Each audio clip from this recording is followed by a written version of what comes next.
off-grid log cabin. I spent an overnight here a couple of weeks ago with Courtney, my wife, and I thought it would be pretty cool to take you guys on a solo adventure, just you and me, and do a deer hunt. I want to try to kind of survive off the land here if I can. I get a deer, but we'll get some firewood straightened out here. We're gonna make this our nice cozy home for the next couple of days, or until we get ourselves some food from the land. Well, I can learn some new tricks from Kevin. This is a lot easier way to start a fire, let me tell you what. There we go, lights.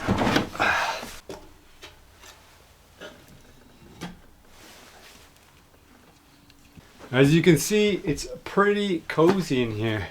It's like, I don't know, maybe 10 by 8 or so, but it was the size of the logs that we had when we built it. All these logs came basically from up the hill. And we dragged them all down the hill. And then we were gonna put the boiler here, which is actually outside right now. And this was gonna be a sugar shack. But we thought, you know what? It's better use of the space if we can actually live in here. So this could be like the manor. The person who boils the sap can live here. So I talked to Browning. I told him I was a really big fan of their shotgun, their Wicked Wing shotgun. That's the one I use all the time for grouse. I've been using it for duck, geese. But last year I was shooting my 870 Express Remington. Pretty common gun for around here. You can only shoot shotguns. You can't shoot rifles. It has something to do with the range. Although the range on these guns is getting better and better every time. So this is the Browning Silver, and then I've outfitted it with a Vortex scope, and we have the Tacticam. Basically, I'm hanging out here. I'm chilling out because the deer don't really move here during the daylight hours. We're basically relegated to the last half hour and the first hour of the day. At this rate, I don't know if we're gonna have any insulation left. That red squirrel really feels like it should be making a nest up in the roof there. There's just something about this that I needed. Just the simplicity of everything.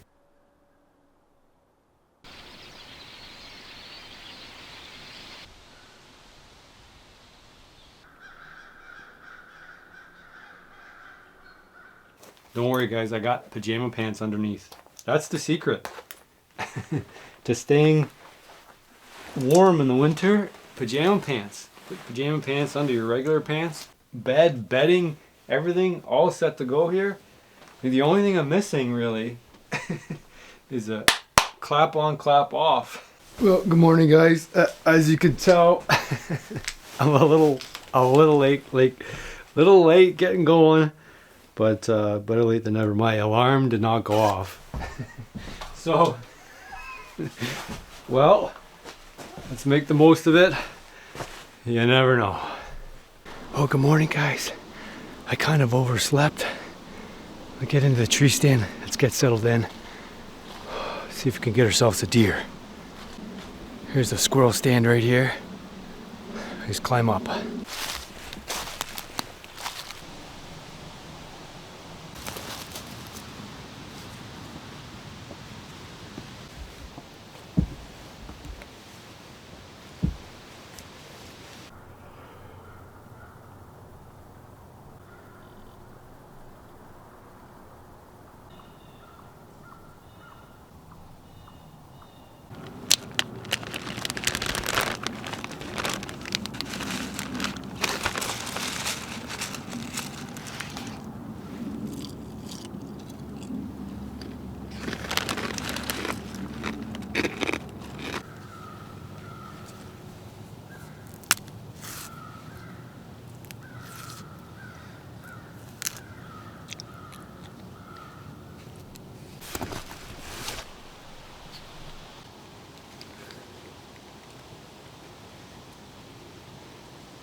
Oh my god.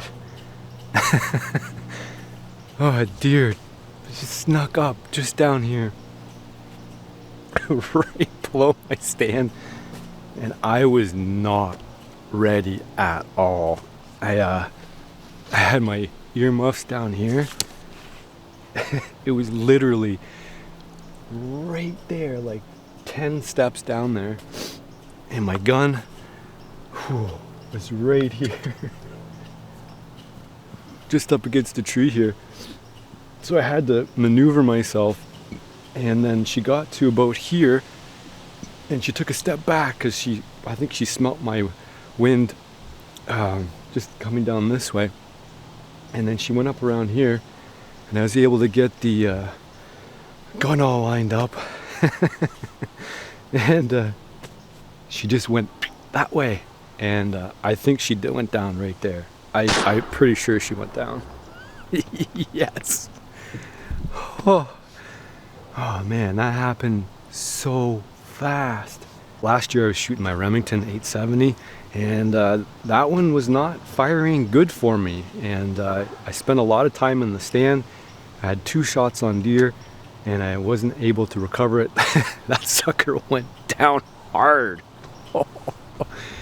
Man, I gotta check the time because that was late. I wasn't about to give up on the hunt today.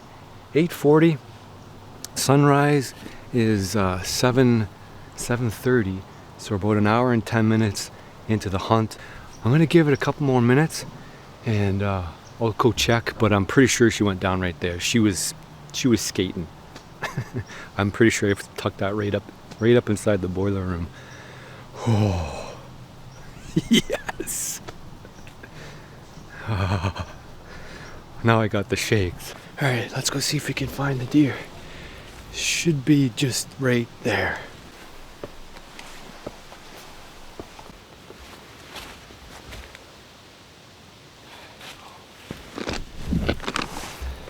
We got some good hanging weather. Anyway, got a nice temperature. I'm gonna show you where the deer was when I first spotted her. We're 10 yards, not even 10 yards, right here. I threw some apples from my apple tree down over there, so that's probably what she was looking for. You see the tree stands just right there, literally right here. That's a 1 footprint there, 1 footprint there. But I didn't shoot her right here. I waited till she moved over this way a little bit because I didn't want to shoot straight down, and plus I actually couldn't. I had to wait till she moved away a little bit.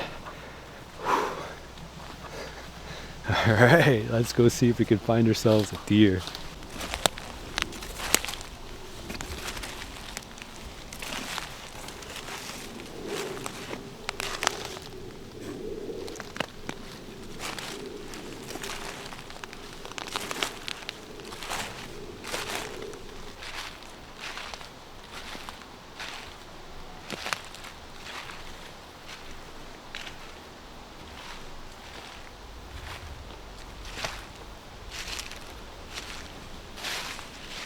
That was a pretty short trail. Tree stands right there. I don't know if you can see it. And then for reference point, there's the plastic cabin just over here. And there's our deer. Yes, I got the monkey off my back. It's a good sized doe. I'd say it's probably 1.5 years. But I'm not going to be picky this year. I wasn't going to be picky. I was going to shoot whatever came by. And the blood trail was perfect. You couldn't ask for anything to work out any better than that. Oh. But of course, hunting is just one thing. Now the work begins, as they say. Well, there we go, guys. That was a successful hunt. I'm just gonna see if Kevin's around, see if he can get me some help, because dragging a deer through the forest is a lot of work, and a lot more work than you would expect. So see if we can't get some more manpower. Well, not too many people really understand hunting anymore because their life is really easy and they don't have to hunt.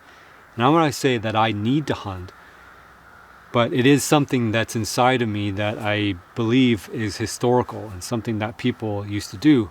And hunting doesn't begin when you shoot the animal. Hunting begins much sooner than that. In fact, you have to learn a lot about a deer or other big game animal or even a small game animal to be able to be in the right position at the right time to be able to take an animal to eat. And so what people think who don't hunt is basically you go out in the woods and you shoot a deer. Well, it starts much, much sooner than that. Now this particular hunt and harvesting this deer started a long time ago. We had to figure out where to put the stand, how to build it, and then where to put it in such a fashion that it would intercept deer on their travel route, either from feeding to bedding, from bedding to feeding. And so this stand happened to be put in the right place. I happened to be there at the right time, and then I happened to be able to take the deer. Now I don't say harvest because I think that downplays something. When you farm, you harvest because you've put a lot of something into something that you're taking out. But when you're hunting, you're taking something that nature has provided into something before you've taken it out. So you're taking something from nature. That doesn't make it any less ethical than farming. In fact, for lots of reasons, the animals that live in the woods have existed naturally and they've had good lives. But then after you take that deer, you still have a whole lot of work left to do if you're fortunate enough to take it to begin with. Because then you need to take it out of the woods. So it's not wrong to say that after you take the shot, the work then begins. Now there's some instances where deer can travel long distance before you find them, so it requires tracking skills, and then the hard work of dragging the deer out. I've learned the hard way that using a sled makes the job a whole lot easier because it can easily be dragged over the forest floor, and after the snow flies, it's even easier.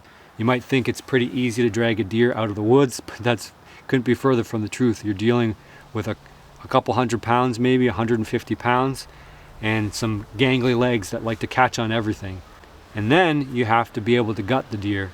And that's where they say where the work begins. Now, I don't take my deer to the butchers because I feel it better connects me with the meat that I've taken from the woods, and it gives me a greater sense of appreciation for what goes into the harvesting of an animal, the taking of an animal, and turning that into something that I can eat and that I can share with other people who may not be able to have venison. They may not have a hunter in their family, and so that gives me the ability to share some of that wild meat. And fall is a great time to be stocking up for a cold winter, and so now is the time to really be focusing on getting those extra calories from nature in a natural way and using that to feed ourselves.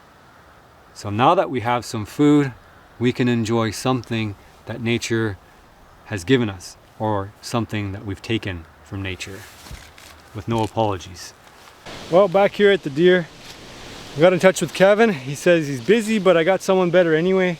I got his helper, friend, Don. He's gonna come out here and give me a hand. We're gonna get it loaded up on the sled, the toboggan. It does a good job of sliding deer. If you ever dragged a deer before, maybe you haven't, but it can be a pain in the neck. The Don fell in the creek. Completely. How wet are you? Oh, I'm not. You're not through? No. Just your boots? Mostly just my boots. But a little bit, maybe a little bit down there. Well, we brought it all the way to the log cabin, and then realized the meat pole is up top. What do you think about that drag, Don? It's pretty tough. Yeah. That was pretty tough going. A lot of people think that hunting is just shoot, bang, done, meat in the fridge. Yeah. But now the work starts. That's so right. Yeah. we dragging it through that was a chore. yeah, it was a good workout. And then the ratchet strap around the sled. The sled works good, but the ratchet strap was catching on roots and tree stumps and everything, so it kept falling off. So we had to reset a bunch of times. Anyway, we'll bring it up to the meat pole and grab some chunks of meat off there, and hopefully get a bite to eat before it gets too far on in the day.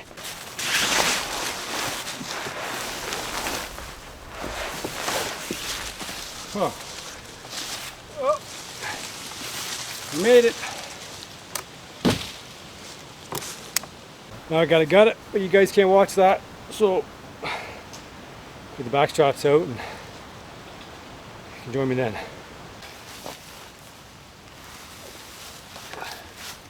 I'm gonna watch this thing doesn't break. It's been a while since I had any weight on it.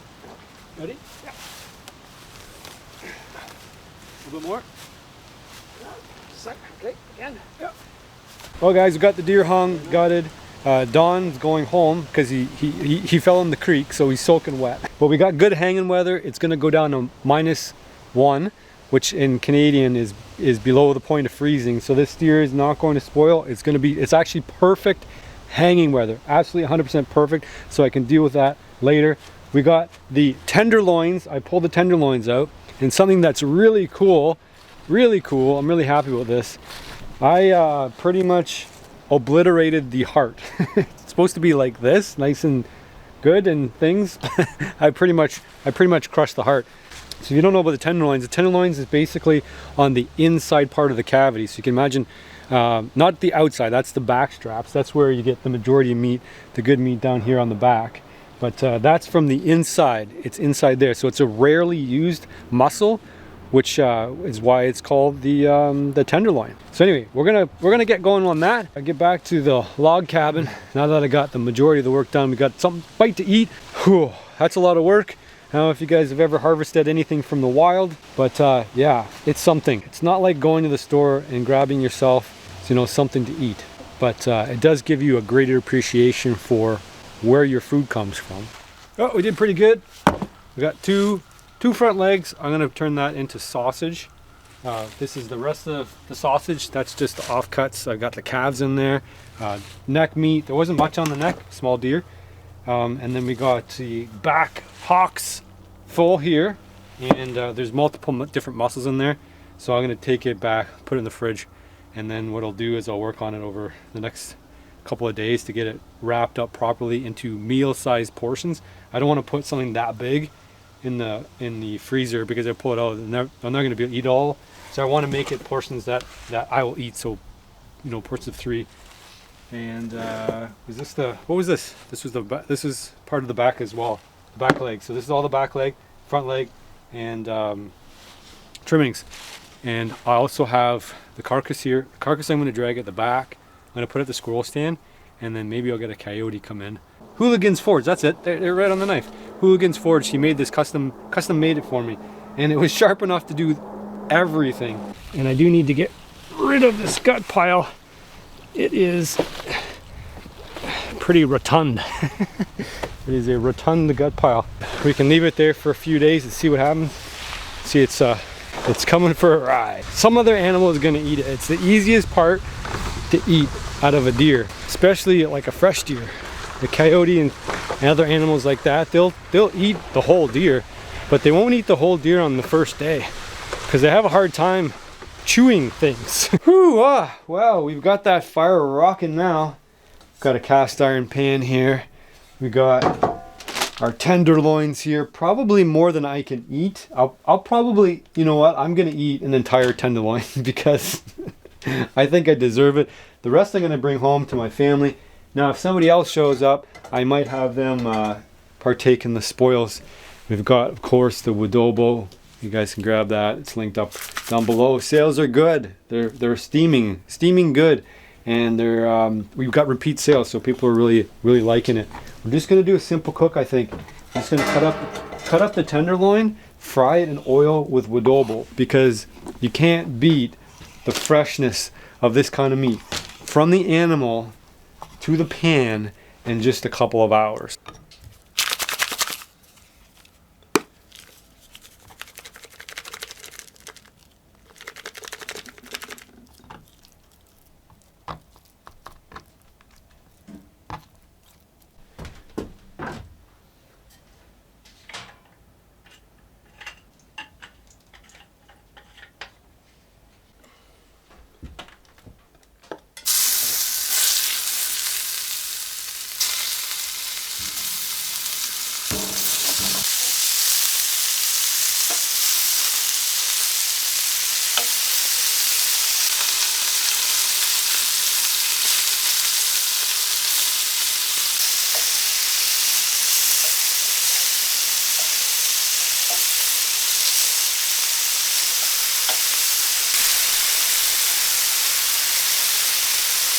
maybe 3 years since I've eaten venison. Oh my God. Oh man.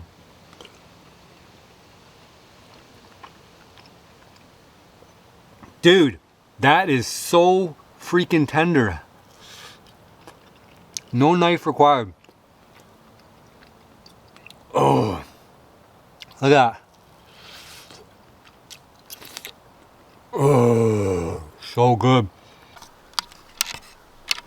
Well guys, it's been a few days since the hunt.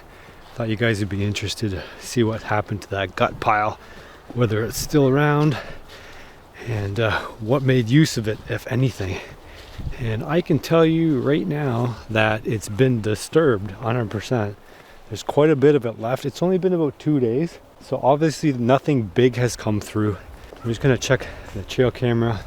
Big, by big I mean coyote, because a coyote or a pack of coyotes would clean that right out. A whole bunch of little critters, but mostly crows. So the crows have been in here, and funny enough, actually one deer came through here, a doe. I don't know if it was alerted by the gut pile. I don't think so. I think it was more alerted by the browning. It's got a light on here, and so when it turns on, the deer can see it. I'm sure at some point a big game animal is going to come through here, and we'll keep checking with that camera. I hope you enjoy this episode. I'll talk to you guys in the next one.